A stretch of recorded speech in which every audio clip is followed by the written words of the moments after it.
Dr. Prince Dickson.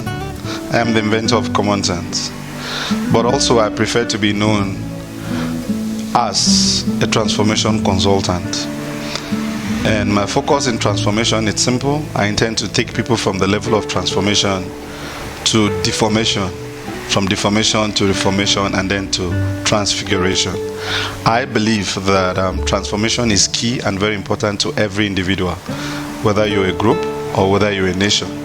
Transformation simply means growth, it simply means development, and also it simply means expansion. So everybody wants to develop, everybody wants to expand, and everybody wants to be better in what they are doing.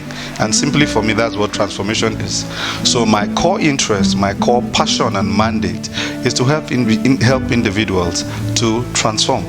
Personal development is also to help them to transform to the point where they could have perfect relationship, to the point where they can build good families, and also to help companies transform from point A to point B, from A to Z, and also to help others who have big dreams, who have some futuristic demands they want to achieve, to also become who they want to be.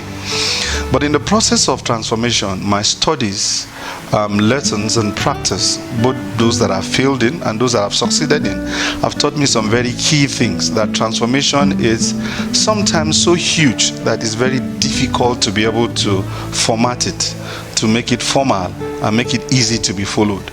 And it is because of that that I've decided to enter into what we call tools, maps, and also other things that can aid you through the transformation process. And one of those things, among the many things I do, one of them is the invention of Common Sense. And Common Sense have a very, very deep story, but I'm not going to bore you with most of the story. I'll quickly tell you this, that the journey of Common Sense began while I was in my 200 level in the University of Jos and Plateau State here in Nigeria, West Africa, for those that are not within this region. And I simply was not too comfortable with what I was learning, even though I had the best of lecturers then. I wasn't too comfortable with the trajectory that I was looking at. I wanted something a little bit more. The whole concept of learning, of schooling, was certification. The idea that you go to school for 4 years and you get certified, for the simple reason, for the sole reason that when you come out from school, you get employed. That for me wasn't a good deal. I felt there was something better. I felt that I could have a good grasp of changing the world and transforming the world. And then in the process, I learned that we're running short of the most critical tool for transformation, the most important and powerful force on earth, and that is the force of thinking.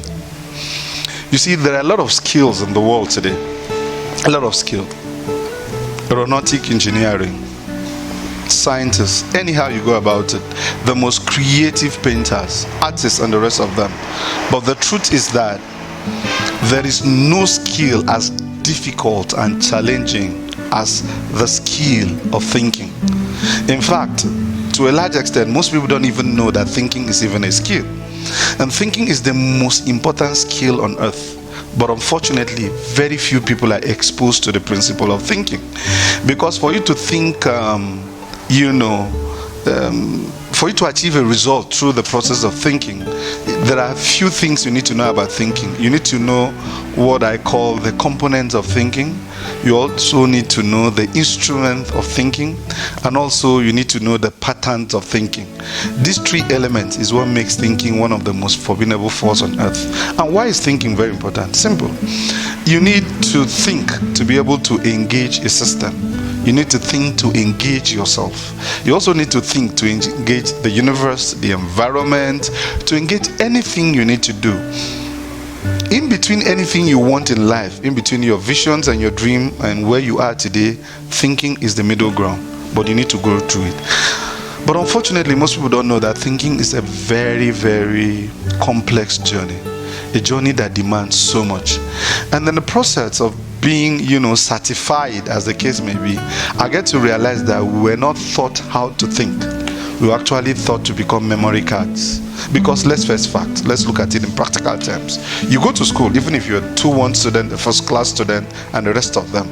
You go to school for almost 4 years. The only thing that is being drummed into your brain is that at the point you're going to write your tests and your exams, you'll be asked what the teacher or what the lecturer told you. So by simple principle, it simply means that you are regurgitating what you were taught for 4 years for you to get a certification. And what that means in practical terms is that you are not allowed to explore new environment. You are not allowed to know more than your lecturer. You are not allowed to grow beyond your curriculum. So everything you are is subjective into your curriculum. So at your very personal best is within the mold of what the school has made you to be. And yet you have the vast universe. You have imaginations that have not been touched. You have ideas that have not been recorded. You are asked to reference things that don't just exist. So at the end of the day, you are molded to become a memory card. And what does that do to you? When you get into the system and challenges come, the best you can do is reference what has been documented. So anytime you face a challenge that has not been documented, by in principle, you get confused. So here is a young guy that goes to school, did the best he could do, read, studied properly, wrote his exam properly, and met the certification requirement, and he comes out with a first class. But here it is, the system has changed. There are no companies to employ him. The government is not doing so well to be able to reaffirm what he was taught. The next thing, you see a first class student become confused. A 2-1 student become confused. These were students that were doing very well while they were in school. So the question is, what is the challenge? What is the reality? It simply means that they were not enabled to manage reality. Now, it was this background that gave birth to my journey into Common Sense. I wanted to teach people how to think. I wanted to teach people how to process information. There were a lot of books, that have been written on the subject matter of thinking, but that was not enough, I think, because if it was enough, I think we would have been doing more. The level of innovation would have been more expansive. The level of disruption would have even been more expansive. Development would have been accelerated, but all these things were not there for the simple reason that people were not taught to manage challenges when it is not normal. People were not taught to manage reality when it is different from what we know as case study, because the only thing that could help you face things that you do not know at all is just thinking. And what is thinking? Thinking is the process of processing information. Now, when you're able to process information, then you can manufacture thoughts. When you manufacture thoughts, then you can enable actions, and then from then on you can achieve results. So I needed to achieve these core things, and that is what gave birth to Common Sense. And like I said earlier on, if you were listening, you would have heard me say that one of the major challenges that most people don't realize that thinking has 3 major components. One, which is the components of thinking, then the instrument of thinking, as well as the pattern of thinking. I may leave the other 2 because presently I'm writing a book called Thinking Field Trilogy, which is going to give you a clear documentation of how thinking occurs and then thinking proceeds. But for now, I just want to focus mainly on the last part, which is the patterns of thinking. There are different kinds of thinking, but you see, thinking is defined into or model into patterns. Simply put, whenever you want to engage your mind to be able to process information so that you understand it, at that point you say you have critical thinking. Now, the focus of critical thinking is to pick data, pick information, and process them for evaluation and audit. You just want to understand a person, understand an idea, understand a system. At that level, you have what you call critical thinking is what is occurring. But you see, life does not end in just you understanding how a thing works. You move to the next phase of the pattern of thinking, which is creative thinking. Now, what creative thinking does is that now you understand the problem. Now you have the data. Now you have an idea of how the problems were caused. Now you start thinking about solution. So at that point, you are thinking about bringing whatever existed to exist just so that you solve a problem. So for instance, you are a young man, you came out from school and you're supposed to get a good job based on the fact that you were certified properly.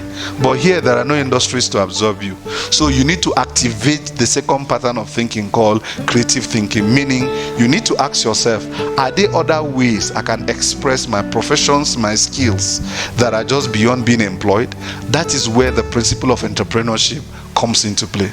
But then, even after that, you still have the next phase, what you call strategic thinking. Now, don't forget, we are done with critical thinking, creative thinking. Now we're heading towards strategic thinking. Strategic thinking is simply a blend of taking the information of what you've gotten at your critical thinking stage, putting it together with your creative thinking phase result. Together, when they come together, they become strategic thinking, because at that point in time, you're building processes to achieve a result. So that is what strategy is all about. Then when you put these three together, it's not enough. Because as this discussion, continue to unfold, you may get to realize one very great illusion about thinking. People think that thinking occurs in the brain, but that is not true. Thinking occurs in the mind, not in the brain. Brain is just a component of what you use to process, information and data. Therefore, you need the heart, you need the place of conviction, you need emotions to play a big part in your conclusions of your thinking. And this is where you enter into what is popularly known as emotional intelligence. But most times with common sense, we don't just stop at emotional intelligence. I advise and propose that we move from emotional intelligence to emotional competence. At that point in time, you're not just trying to own up emotions that already are boiling within you.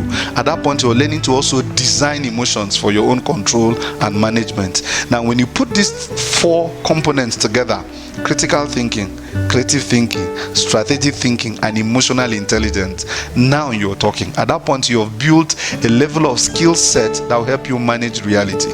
You've built a level of skill set that can help you succeed in entrepreneurship. You've built a level of skill set that can help you manage and even excel in your career, in your relationship, in leadership, in making the world a better place. Now, if you put all these things together, the question is, list the number of schools that can teach you these expansive processes of learning, that can build this skill set.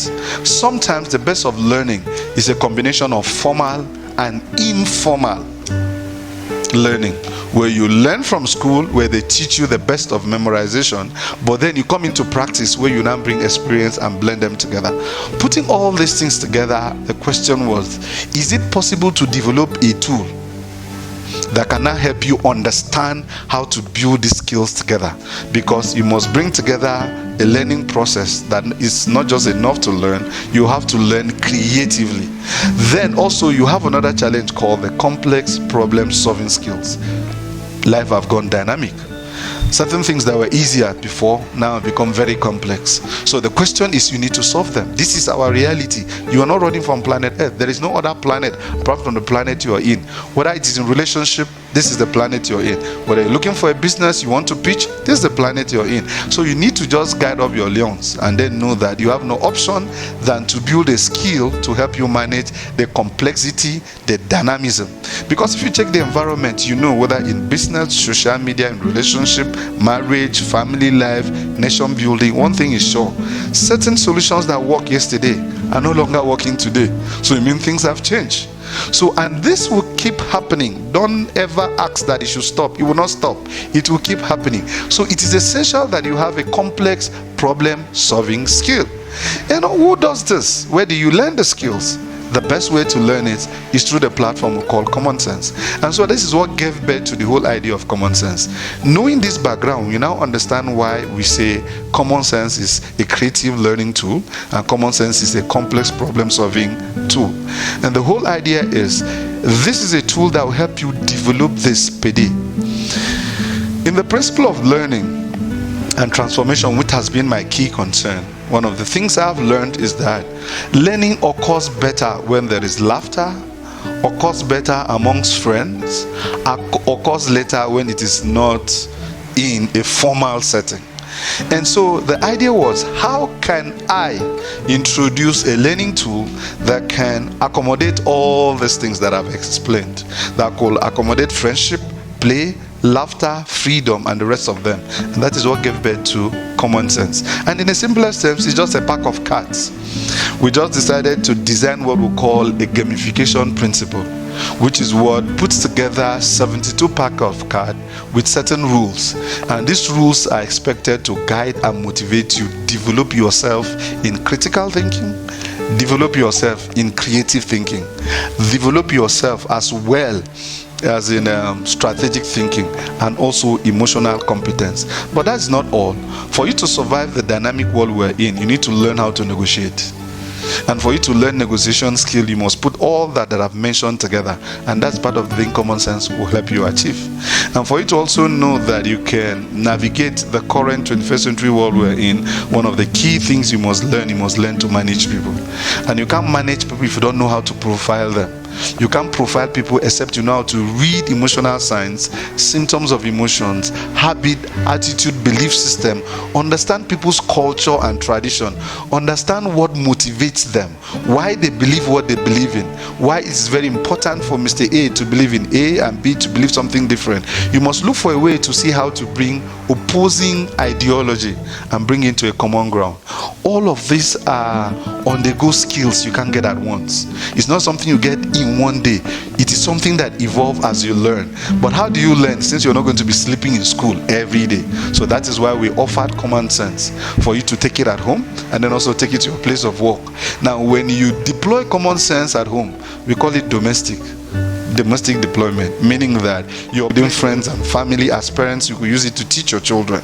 You can also use it to between husband and wife to also bond and understand each other.